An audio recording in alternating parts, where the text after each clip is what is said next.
안녕하세요. 똑소리 의학 채널의 응급의학 전문의 이대욱입니다. 여러분 혹시 집에 강아지 키우시나요? 아니면 고양이 키우시나요?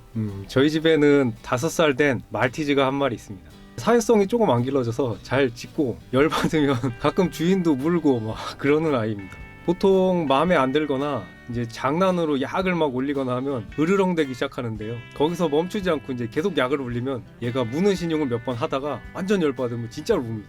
저도 몇 번 물린 이후로는 약 올리는 것을 이제 중단합니다.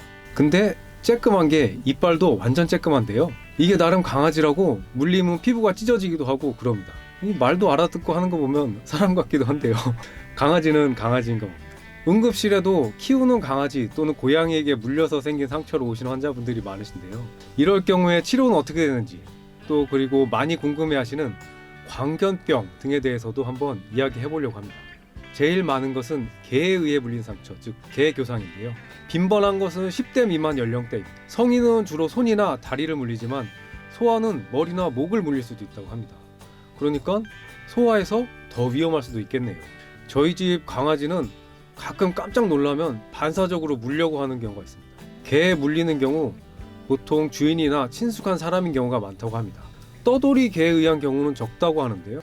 요즘은 떠돌이 개도 도시에는 거의 없으니까요. 조직, 신경, 혈관 등이 다치는 심각한 손상은 큰 개들에게서 보통 생기고요. 개 교상에 의한 감염률은 보통 많을 경우 30% 정도에 이른다고 합니다. 강아지만큼 많이 키우는 고양이의 경우는 송곳니가 더 얇고 날카로워서 주로 관통상을 일으키는데요. 상처는 작은 경우가 많은데 상처를 잘 세척하기가 어려워서 감염률은 더 높다고 하네요. 연구마다 차이는 있지만 15%에서 많은 경우 80%까지 감염이 생긴 경우도 있다고 합니다. 또 사람이 사람을 무는 경우도 있는데요. 왜 물지? 싶기도 하지만 역시 싸우다 보시면 무는 경우도 있습니다. 그렇다고 합니다. 물지 않았어도 교상으로 적용해야 하는 경우가 있는데요. 남의 얼굴, 즉 입 주위를 때리다가 이빨에 주먹이 다친 경우입니다. 이런 경우 세게 부딪혀서 손상이 생기기 때문에 단순히 물리는 것보다 뼈나 인대가 더 상하는 경우가 많이 있습니다. 이제 남을 상하려고 때렸는데 남도 다쳤지만 나도 다친 거죠. 거기다가 그 이에 세균이 있어서 상처가 곪기라도 하면 상처는 별로 안 좋게 됩니다. 서로에게 손해만 가는 경우라고 할 수 있겠습니다. 사람의 침 속에는 42종의 다른 세균이 존재한다고 합니다. 따라서 사람 교상은 감염률이 매우 높은데요. 한 연구에서는 약 절반가량의 케이스에서 감염이 생겼다는 보고도 있습니다. 또한 손이 손상되면서 상처가 나기 때문에 B형 간염, 에이즈 같은 무서운 병들이 감염되는 경우도 생각해 봐야 되겠습니다. 강아지에게 물려서, 고양이에게 물려서, 혹은 사람에게 물려서 상처가 생겼다면 우선은 상처를 잘 세척해야 되겠죠. 다량의 생리식염수로 세척하는 게 가장 좋으며 상처가 크지 않다면 비눗물 세척도 감염 예방에 도움이 된다고 합니다. 저도 우리 집 강아지 약 올리다가 물려서 피가 났을 때 비눗물로 씻었습니다. 그래서 잘 나았어요. 상처가 크지 않았기 때문에 그렇게 치료를 했던 것 같습니다. 여기서 많이 물어보시는 궁금증 하나, 개에 물린 상처는 왜 바로 안 꼬매주나요? 그거는 이제 잘 골마서 그런 거죠. 영원히 안 꼬매는 건 아니고요. 상처를 열어놓고 며칠 관찰한 다음에 경과가 좋으면 좀 늦게 봉합하게 됩니다. 물론 바로 꼬매는 것보다 흉은 좀 더 크게 생길 수 있습니다. 하지만 개 교상의 경우 1차 봉합이 좋냐 아니면 늦게 꼬매는 지연 봉합이 좋냐, 이제 꼬매봐라, 꼬매면 곱는다, 아니다, 요즘은 약이 좋아서 안 곱는다, 얼른 꼬매야 흉이 덜 진다, 이런 등등의 말이 많은데요. 이거는 아직 논란의 여지가 있는 주제입니다. 저의 경우는 팔다리, 특히 다리, 발 부분은 경험상 잘 골맞던 것으로 기억하기 때문에 웬만해서는 1차 봉합하지 않습니다. 안면부는 상대적으로 감염이 좀 덜 생겼던 기억이 있고요. 팔다리보다는 흉터가 더 안 생기는 게 중요하기 때문에 봉합을 고려하기도 하지만 고려하기만 할 뿐 웬만하면 봉합은 하지 않습니다. 병원에 근무할 때는 저희 보통 성형외과로 협진을 시행하는 편입니다. 성형외과도 없고 아무것도 없고 내가 최종선이고 막다른 골목이다, 이건 나밖에 치료할 사람이 없다 라는 경우에만 꼬맬지 말지 생각을 해보게 됩니다. 그러니까 실제는 안 꼬맨다는 얘기겠죠. 안 꼬물 수도 있는데 왜 안 꼬매냐, 왜 시도도 안 해보냐, 너가 의사로서 최선을 다해야지, 그럴 수가 있냐 라고 하실 수도 있겠지만, 환자가 흉이 덜 졌으면 좋겠다라는 착한 마음에 이제 꼬맸다가 곱는 경우를 한번 당해보면 그 이후로는 잘 안 꼬매게 됩니다. 궁금증 둘, 옆집 개가 미친 개 같은데 날 물었어요. 광견병 예방주사 좀 놔주세요. 뭐라고요? 없다고요? 왜 없어요? 내가 광견병 걸리면 어떡하려고요? 광견병, 우리 공수병이죠. 사람에게서는 공수병이라고 하는데요.